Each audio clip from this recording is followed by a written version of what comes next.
योगेंद्र, आप देख रहे हैं बड़ी खबर। बड़ी खबर में हम बात करेंगे ईरान इजराइल युद्ध की। युद्ध को लेके यह है, हर दिन ये सोचा जाता है कि शायद अब कोई पीछे हटेगा, लेकिन लगता नहीं है कि पीछे कोई भी हटेगा और भीषण युद्ध होता जा रहा है। और युद्ध को लेकर के कई तरह की चीजें भी सामने आ रही हैं कि दबाव के लिए भी अगर हम देखें तो ट्रंप के भी वो तमाम कोशिशें फेल हो गई जो वो चाह रहे थे कि नाटो के देश और वो देश हॉर्मुज स्ट्रीट से जिनका ईंधन आता है वो लोग इसमें सहयोग करें, अपने युद्ध पोत वहां पे खाड़ी में भेजें। लेकिन कोई फर्क नहीं पड़ा, सबने किनारा कर लिया। धीरे धीरे ये आग मिडिल ईस्ट की ओर और बढ़ती जा रही है, क्योंकि जिन अब जैसे संयुक्त अरब अमीरात ने कहा है कि ईरान ये ना समझे कि हमारे पास में हथियार नहीं, हमारे पास भी हथियार हैं। ये रमजान का महीना भी कंप्लीट हो रहा है, ईद के बाद में लोग बताते हैं कि ये स्थिति और भी बदल सकती है। खैर, इजराइल अमेरिका के साथ पूरा लोहा ईरान ले रहा है, कभी उधर तबाही कभी इधर तबाही, लेकिन चारों ओर अगर हम देखें युद्ध में केवल और केवल एक तबाही दिखाई देती है। स्कूल्स, हॉस्पिटल्स, इसके बाद रिफाइनरीज को अब निशाना बनाया जा रहा है। इसके पीछे एक वजह यह भी बताई जाती है कि एक प्रेशर बनाने के लिए भी कि दुनिया साथ आए और इस युद्ध को खत्म कराने की कोशिश करे। ट्रंप खुद भी अपनों से घिरे हुए नजर आते हैं और अब खाड़ी देशों के व्यापारी कहने लग गए हैं कि अमेरिका से हमने सुरक्षा मांगी थी, युद्ध में धकेलने की कीमत हमें क्यों चुकानी पड़े। खैर, हमारे साथ इस पूरे मुद्दे पर चर्चा करने के लिए गौरीशंकर गुप्ता साहब हैं, पूर्व IFS हैं, डॉक्टर करोड़ी सिंह साहब हैं और लेफ्टिनेंट जनरल SPS कटेवा साहब हैं। लगातार हमारे दर्शकों को मार्गदर्शन कर रहे हैं इस युद्ध पर। मैं गुप्ता साहब आपके पास में आना चाहूंगा।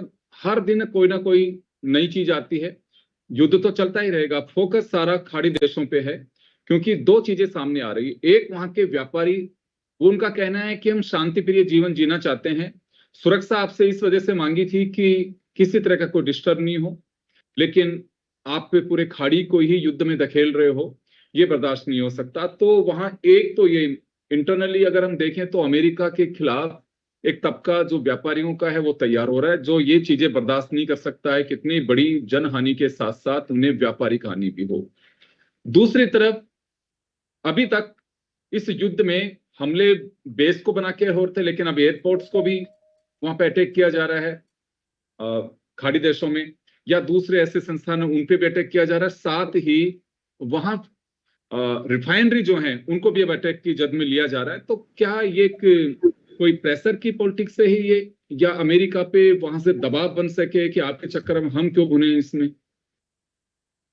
नमस्कार योगेंद्र जी, हमारे सब को पैनलिस्ट को भी नमस्कार। देखिए, अब ये युद्ध एक नए फेज में पहुंच रहा है या पहुंच चुका है। अभी जो 2-3 दिन से जो चल रहा है उसमें अगर इजराइल ने एक ईरानियन गैस फील्ड के ऊपर अटैक किया, उसके बाद से ईरान ने बड़ा क्लियर मैसेज दिया कि सारे जो खाड़ी के देश हैं उनके जितने भी इंस्टॉलेशन एनर्जी के हैं वो हमारे लेजिटिमेट टारगेट्स होंगे। और उसके बाद उन्होंने एक हमला कतार के गैस इंस्टॉलेशन पे किया, ये दिखाने के लिए कि ये टारगेट है। अब प्रेसिडेंट ट्रंप ने एक मैसेज इश्यू किया है कि अगर इस तरह से ईरान करता रहा तो हम ऐसी बम्बार्डमेंट करेंगे कि ईरान समझ भी नहीं पाएगा कि क्या हो रहा है। तो ये एक बड़ी जबरदस्त चिंता का विषय हो गया है। दूसरी तरफ अभी सऊदी अरेबिया में 11-12 फॉरेन मिनिस्टर्स की मीटिंग थी, जिसमें खाड़ी के देश थे, टर्की थे, पाकिस्तान भी था। उस समय जब मीटिंग हो रही थी उस समय ईरान ने 6-7 मिसाइल रियाद के ऊपर फेंकी हैं और उस समय उनकी डेब्री, उनको इंटरसेप्ट किया गया, उनकी डेब्री रियाद में गिरी है। तो ये जो सिचुएशन बन रही है, ये एक डायरेक्ट कन्फ्रंटेशन ऐसा लग रहा है कि हो सकता है 15-20 कंट्रीज एक साथ इस युद्ध में कूद जाएं। और अगर एनर्जी इंफ्रास्ट्रक्चर एक टारगेट बन गया तो एक बहुत बड़ी विध्वंसक स्थिति इसमें बन सकती है और उसमें कोई भी विनर नहीं होगा, सभी लोग लूजर ही लूजर होंगे। जहां तक आपने गल्फ देशों की बात की है, खाड़ी के देश जो हैं उनकी तो बड़ी वल्नरेबल सिचुएशन है।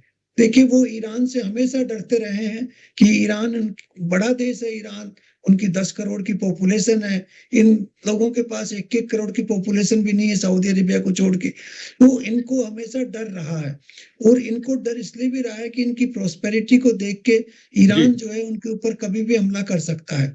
इसीलिए उन्होंने यूएस बेसेस वहां पे बनवाए और यूएस को एक सिक्योरिटी का गारंटर लिया। अब वो भी उनका सफल एक्सपेरिमेंट नहीं हो रहा है, क्योंकि यूएस के बेसिस के ऊपर अटैक हो रहा है और ये सब आगे बढ़ रहा है।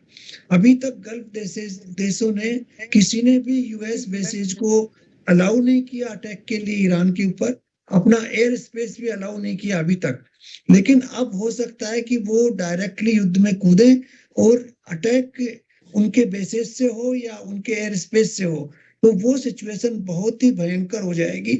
उसके बाद एक हो सकता है कि ये विश्व युद्ध के रूप में आगे बढ़ सके। तो मैं तो ये चाहता हूं कि इस समय एक डिप्लोमेसी को चांस मिलना चाहिए। हमारे प्रधानमंत्री को एक गोल्डन अपॉर्चुनिटी है इस समय, उनको आगे आना चाहिए। अभी आप फिनलैंड के राष्ट्रपति ने कल ही एक मैसेज इश्यू किया है कि भारत के प्रधानमंत्री इसमें मध्यस्थता कर सकते हैं। एक मैसेज रशिया की तरफ से आया है, और इनके जो यूएस के वो हैं राजदूत गौर, उन्होंने आज एनएसए से बात की है। इसके अलावा गल्फ कंट्रीज ने भी इंडिकेशन दिए हैं कि भारत को आगे आके, क्योंकि भारत ही एक ऐसा देश है जो इजराइल से बात कर सकता है, अमेरिका से बात कर सकता है और ईरान से बात कर सकता है, और बाकी सब प्लेयर से भी गल्फ स्टेट्स में बात कर सकता है। तो ये एक डिप्लोमेसी को थोड़ा एक्टिवेट करना पड़ेगा बिफोर, मतलब चीजें और ज्यादा खराब नहीं हो। अगर और ज्यादा खराब हो गई तो फिर हो सकता है कि युद्ध बहुत विध्वंसक हो जाए, क्योंकि अभी तो गैस की समस्या हमारे देश में आना शुरू हुई। अगर गैस का प्रोडक्शन ही बंद हो जाएगा तो फिर जो खाड़ी के देशों में जो यातायात की बात है उसका तो प्रश्न ही पैदा नहीं होता। तो ये एक चीज है। इसके बाद क्रूड ऑयल की समस्या आएगी, फर्टिलाइजर की समस्या आएगी, और हमारे ही नहीं सभी देशों में आएगी। तो मैं तो ये चाहता हूं कि अभी डिप्लोमेसी को चांस देना चाहिए और हमारे प्रधानमंत्री जी को आगे आके इसके ऊपर कदम उठाना चाहिए। उन्होंने फ्रांस के राष्ट्रपति से बात की है और मलेशिया के प्रधानमंत्री से बात की इस बारे में। बिल्कुल, क्योंकि एक अपॉर्चुनिटी है इंडिया के पास में, और सबसे बड़ी बात यह है कि डायलॉग अमेरिका के साथ में भी है, रशिया के ईरान के साथ में भी है और इजराइल के साथ में भी है। मैं सिंह साहब के पास में जाना चाहूंगा, करोड़ी सिंह जी के पास में। सर, मैं ये जानना चाहूंगा आपसे कि क्या भारत के पास में एक अवसर है इस युद्ध में बड़ी तबाही से रोकने का? उसके अलावा क्योंकि जो सामने से आ रही हैं चीजें कि भारत को पहल करनी चाहिए, सबसे उसके अच्छे संबंध है, तो ये अवसर है कि जो भारत बुना सकता है। देखिए योगेंद्र जी, बैक चैनल क्या चल रहा है उसकी सूचनाएं आप और हमारे पास नहीं होती हैं जी। लेकिन भारत के प्रधानमंत्री ने फ्रांस के राष्ट्रपति, मलेशिया के प्रधानमंत्री और ओमान के लीडर से बात की है। ओमान इसलिए महत्वपूर्ण है कि अमेरिका और ईरान के बीच में जो समझौते की प्रक्रिया चल रही थी उसमें ओमान ही मध्यस्थता कर रहा था, दोनों में कोई एक दूसरे की बात कन्वे कर रहा था। और ओमान ने यह भी कहा कि समझौता एडवांस स्टेज पे चल रहा था, उस समय इजराइल ने अटैक किया।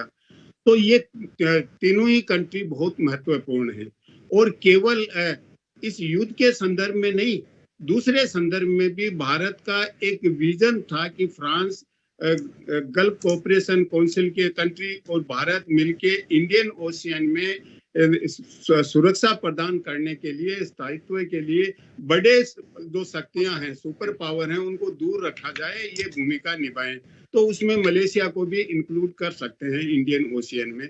तो एक ब्रॉडर विजन भारत का हो सकता है, लेकिन तत्काल स्थिति यहाँ मिडिल ईस्ट में है, इसके लिए भारत अपने नागरिकों को पूरा तरह सूचित कर रहा है। आज प्रेस कॉन्फ्रेंस हुई, आपने उसको देखा होगा, अलग अलग मंत्रालयों के अधिकारियों ने ब्रीफ किया कि भारत के सप्लाई मैनेजमेंट के लिए क्या प्रक्रिया है, किस तरह से कर रहे हैं। दूसरा ये भी किया कि प्रोक्यूरमेंट के लिए ग्लोबल लेवल पे भारत क्या कर रहा है, कमी नहीं आने देगा।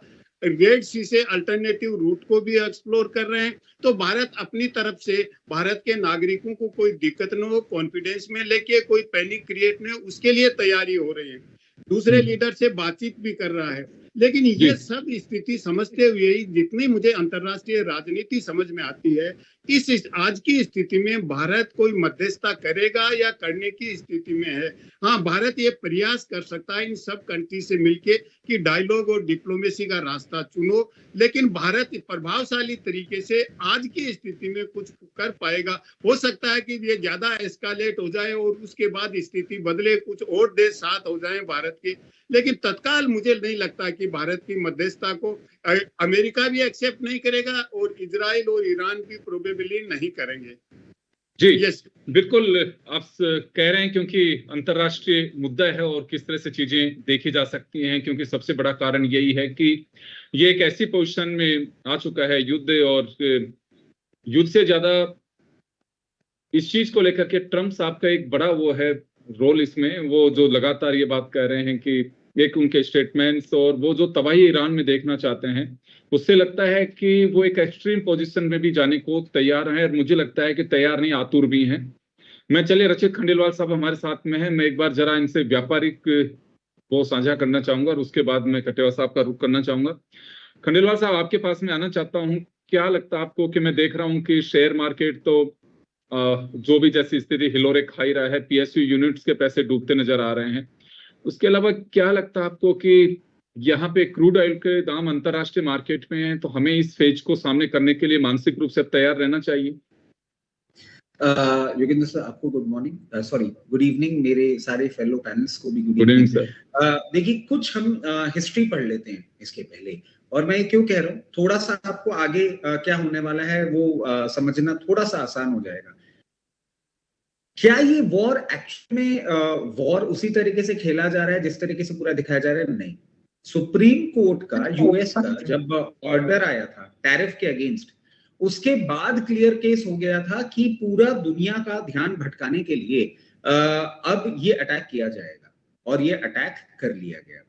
उसके साथ साथ आप देखें, एक 12-13 दिन ये अटैक चलता रहा, सब कुछ हो गया। ईरान ने भी क्लियर केस ये बात कह दी थी कि अगर आपको सीज फायर चाहिए तो 3 कंडीशंस, एक तो न्यूक्लियर मैं जिस तरीके से हैंडल करना चाहूं वो करूंगा, इजराइल और अमेरिका मेरे ऊपर वापस अटैक नहीं करेंगे, और जितना आप मेरा नुकसान कर चुके हैं उसका रिपेमेंट करेंगे। तो क्लियर केस था कि ये नहीं होने वाला था।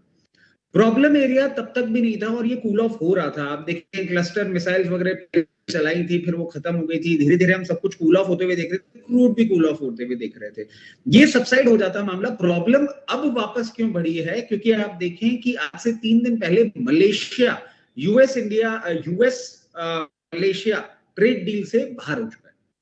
ये सिर्फ मलेशिया का बाहर होना नहीं होता, ये अमेरिका का एशियन नेशंस पे जो एक कंट्रोल की स्ट्रैटेजी थी उससे दूर करने वाली बात होती है। फॉलोड बाय दिस, आपने देखा यूरोपियन नेशंस ने वैसे ही इस वॉर में अपने आप को प्रेजेंट करने से मना कर दिया था। नेक्स्ट स्टेप यही होने वाला था कि वो भी ट्रेड डील से अपने आप को कॉल ऑफ कर लेते। अब ट्रम्प साहब जिस तरीके से एक वीक पॉइंट पे जाए जा रहे हैं, कंटिन्यूसली आपके शो के माध्यम से हमने पहले भी उनके नेचर के बारे में बात करी। एक फाइनल ब्लो क्या था, आप देखिए, जो केनेथ साहब का जो रेजिग्नेशन आया कि इस वॉर की हमें कोई जरूरत नहीं थी, आपने फिजूल में हमें इस वॉर के अंडर डाला, और अब पूरा का पूरा प्रेशर ट्रम्प साहब के ऊपर जा रहा था। तो इसी चीज को नलिफाई करने के लिए ये इस तरीके से पूरा का पूरा स्ट्रक्चरल मैनर में किया जा रहा है। इसके बाद अब मैं आपको एक और चीज बता देता हूं कि जिस तरीके से उन्होंने इजराइल के अगेंस्ट स्टेटमेंट दिया है, आज अर्ली मॉर्निंग जब हमने सुना कि I wasn't aware Israel is hitting the gas pipeline and the energy space of Iran, और मैं आगे से ध्यान रखूंगा कि इजराइल ये नहीं करता। कहीं ना कहीं वो अपने पॉलिटिकल गेम में इस तरीके से एंडफ्लक्स में आ गए हैं कि अब उनके कंट्रोल से भी ये मामला बाहर जा रहा है। क्या इसमें कोई भी नेशन आके इंटरवीन कर सकता है? नहीं। क्यों?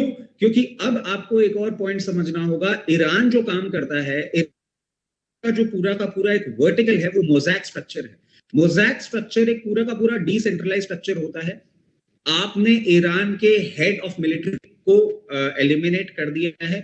अब मोज़ैक अपने आप फंक्शन कर रहा है, और डिसेंट्रलाइज सिस्टम जब फंक्शन करता है तो आपके लिए कंट्रोल में लाना उसको हो जाता है बहुत मुश्किल। तो जहां तक बात है डिप्लोमेसी की, जहां तक बात है स्ट्रक्चरल फीचर्स की, we have surpassed that area. अब ये इंटेंसिफाई होने वाला है, अब यही यहाँ रुकने वाला है नहीं। जहां तक बात आ जाती है क्रूड ऑयल की, तो क्रूड ऑयल देखिए जिस तरीके से एम्प्लीफाई कर रहा है, क्रूड ऑयल नहीं रुकने वाला है यहाँ पे। पहले तो सिर्फ हम स्ट्रेट ऑफ हॉर्मस की बात कर रहे थे, अब हमारे लिए और बड़ी प्रॉब्लम ये हो गई कि बहुत सारी रिफाइनरीज, बहुत सारी कंट्रीज ने गैस प्रोडक्शन और क्रूड प्रोडक्शन बंद कर दिया है। क्रूड प्रोडक्शन और जो गैस प्रोडक्शन है वो पंखे के स्विच ऑन ऑफ की तरह होता नहीं है, पूरा का पूरा आपको जो स्ट्रक्चर है वो रिक्रिएट करना पड़ता है अगर आप एक बार उसको बंद कर देते हैं, क्योंकि जो क्रूड है वो पूरा का पूरा बॉटम रॉक्स पे चला जाता है। कई बार पूरा इंस्टॉलेशन आपको स्क्रैप करना पड़ता है और वो इन्वॉल्व करता है कॉस्ट। तो कहीं ना कहीं ये जो नेशंस हैं ये समझ पा रहे हैं कि उस कॉस्ट को बेयर करना ज्यादा सही होगा बजाय इसके कि क्रूड ऑयल का प्रोडक्शन अभी किया जाए। अगर इस पूरी चीज को हम समझें और हिस्टोरिकली अगर हम इस चार्टिकल पैटर्न्स को देखें तो क्रूड अभी यहाँ नहीं रुकने वाला है। क्रूड आपका बहुत कंफर्टेबली 148, 156 डॉलर्स अ बैरल जाएगा। और योगेंद्र, इसमें एक पेन पॉइंट मैं आपको और ऐड कर देता हूं, आज इंडियन रुपी और आपका वीक होता हुआ दिख सकता था, बट गुड़ी पड़वा के चक्कर में जो करेंसी और एक्सचेंज था वो उस तरीके से नहीं फंक्शन कर सोना रहा और था। चांदी में बहुत काफी जल्दी गिरावट आई है। सोना चांदी में काफी गिरावट है, 15,000 रुपए पर केजी चांदी में और 5,5200 के आसपास सोने में गिरावट है। बिल्कुल, वो भी मैं आपको बताऊंगा सर। अभी 95 रुपीज तक आपका रुपया जा सकता है। तो आप आउटफ्लो समझिए कि किस तरीके से हो रहा है। गवर्नमेंट की तरफ से अभी आपको जितने भी स्टेटमेंट मिल रहे हैं, जितना भी आपको बोला जा रहा है कि पिक्चर बहुत कंफर्टेबल है, I would only say wait for 29th of April, the last day of elections, और उसके बाद आपको एक्चुअल प्राइसिंग का डेंट जो है वो देखने को मिलेगा। जो जीएसटी 2.0 के बाद आपको इकोनॉमी वापस से पटरी आती हुई दिख रही थी, अब वो भी डीरेल होगी, सिर्फ इंडिया की नहीं ग्लोबली होगी। There is no looking back. और सोना चांदी का मैं आपको एक चीज बताता हूं कि सोना चांदी यूजुअली हम एक क्योंकि एसेट क्लास ना सिर्फ एक ग्रीड या एक फियर पे चलता है। पहले देखा था जब ये पूरा का पूरा चीज स्टार्ट हुई थी तो एक पेंट अप मूवमेंट आया था। अब हम उस लेवल पे जाके पहुंच गए हैं जहां ग्रीड और फियर से ज्यादा ओवररूल कर रहा है द सेंस ऑफ एग्जिस्टेंस। अब हम सेंस ऑफ एग्जिस्टेंस पे आ रहे हैं धीरे धीरे। अब ये एक बीमारी की तरह वॉर फैलेगा और ग्रेजुअली ये बहुत बड़ा रूप लेने वाला है, जिसके लिए तो आप बिल्कुल आपने संकेत दिया है कि हमें मानसिक रूप से तैयार रहना चाहिए। एक इलेक्शन का प्रेशर हो सकता है जिसकी वजह से प्राइसेस थोड़े कंट्रोल में हैं, बाकी सारी तैयारियां हैं। चले, मैं कटिवा साहब का रुख करना चाहूंगा। सर, आपको क्या लगता है कि द्वितीय विश्व युद्ध की अगर हम देखें, मैं कुछ पढ़ रहा था तो कुछ सिचुएशन वैसी बनती जा रही हैं। जर्मनी के खिलाफ किस तरह से सब लोग एक होकर के और उसमें कूदे, तो अभी आपको लगता है कि वो सिचुएशन बन रही है? क्यों? यहाँ लड़ाई तेल की होगी और तेल के बिना बड़ी दिक्कत होगी। तो क्या अमेरिका पे प्रेशर आ सकता है, या फिर पहले दिन की सिचुएशन और आज की सिचुएशन में देखें कि पहले दिन हर कोई कह रहा था कि कट्टरपंथी ईरान है, वहां महिलाओं को आजादी नहीं है, वहां उसके खुद के अपने लोग हैं उसके खिलाफ हैं, लेकिन जैसे ही खामेनी की मौत होती है उसके बाद का नजरिया बदल गया।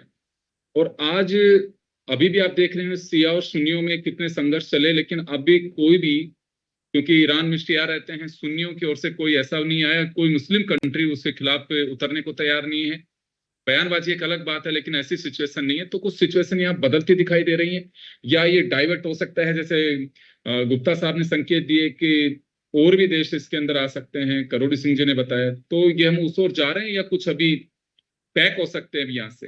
देखिए योगेंद्र जी, जहां तक तीसरे विश्व युद्ध का सवाल है उसमें अभी इस तरह का कोई इंडिकेशन है नहीं, क्योंकि दो सुपर पावर चाइना और रशिया, जापान और इंडिया, कितनी सारी कंट्रीज हैं, और नाटो कंट्रीज ने भी, यूरोपियन कंट्रीज ने, किसी ने इंटरेस्ट नहीं दिखाया है कि फिजिकली अपने ट्रूप्स को यहाँ कमिट कर सके। आज मैं ओमान के फॉरेन मिनिस्टर का एक स्टेटमेंट पढ़ रहा था। उन्होंने बताया कि जो यूएस की फॉरेन पॉलिसी थी उसको नितिन याहू ने हाईजैक कर लिया है, और अभी जो ये लड़ाई चल रही है वो इजराइल की फॉरेन पॉलिसी के एंड्स हैं, वो आगे उसको मीट करने की कोशिश कर रहा है। वो हिजबुल्लाह को डिस्ट्रॉय कर रहा है, वो ईरान को डिस्ट्रॉय कर रहा है, अपने एग्जिस्टेंस को और मजबूत कर रहा है कि किसी तरह का थ्रेट नहीं हो। क्योंकि सबसे पहले नितिन याहू ने इस तरह की पिक्चर पेंट की है ट्रम्प साहब के सामने की होगी कि ईरान, जो हमने जून में उन्होंने लोग लड़ाई की थी उस पे उनका काफी सारा नुकसान हो गया है, और जो वहां पे प्रोटेस्ट हुए थे, अपराइजिंग हुई थी इस गवर्नमेंट के खिलाफ, वो भी उससे काफी कमजोर हो गया है। और उन्होंने बोला था कि जो इनकी टॉप हायरार्की है, इतने सारे जो टॉप लीडर है खोमेनी और उनके साथ साथ कितने लोगों को, इनको खत्म कर देंगे तो ये अपने आप सरेंडर कर देंगे। इस तरह का एक पिक्चर पेंट किया था और वो ऐसा नहीं हुआ। और ये ट्रम्प साहब उससे मिसगाइडेड हो गए। नहीं तो कोई जरूरी नहीं था कि अमेरिका को इस लड़ाई में इन्वॉल्व भी नहीं होना चाहिए था। वो सारा के सारा इजराइल के थ्रू ये काम हो सकता था। अभी यूएस के सिर्फ तीन इंटरेस्ट आप समझ सकते हो। एक तो सबसे बड़ा इंटरेस्ट है वहां पे कि उनका जो वहां के उनकी बेसिस है वो सेफ रहे और वहां का डोमिनेंस है अरब कंट्रीज में उनके बेसिस के थ्रू अमेरिका वो इंटैक्ट रहे। और दूसरा उनका है कि जो क्रूड का ट्रेड है, जो डॉलर का ट्रेड है, जो डॉलर में ही पूरी दुनिया उसको ट्रेड करती है, वो ठीक तरह से चलता रहेगा। अगर उसमें रुकावट आ गई तो उनके लिए बहुत नुकसान होगा। और तीसरा, इजराइल के एग्जिस्टेंस को वो कोई उसमें ज्यादा कोई इस तरह का दबाव नहीं आया कि उसके ऊपर कोई हमला कर। तो ये तीनों एम तो इस लड़ाई से अचीव हो ही नहीं। ये तीनों एम तभी होते हैं जब अगर ईरान में पीस होगा तो ही जो हमारा ट्रेड है, पर इसका क्रूड का, ऑयल का ट्रेड है, वो तभी स्मूथ चलेगा। तो ईरान को कमजोर करना था। ईरान के अंदर इस तरह की इंस्टेबिलिटी ला करके इन्होंने सोचा था कि तख्ता पलट हो जाएगा और जिस तरह जैसे शाह ईरान को लाए थे 78 में, उसी तरह से 56 में उसी तरह से वापस लाएंगे। और ये अगर इस तरह की एक जो रिजीम है जो प्योर रिलीजियस सेंटिमेंट्स के साथ इतनी सख्ती से वहां राज कर रही थी और एंटी अमेरिका थी, उसे बदलने का सबसे बड़ा जो एम था अमेरिका का, जो सारे पूरे के पूरे अभी तक सारे प्रेसिडेंट, पूरी गवर्नमेंट इसी डायरेक्शन में चलती रही है।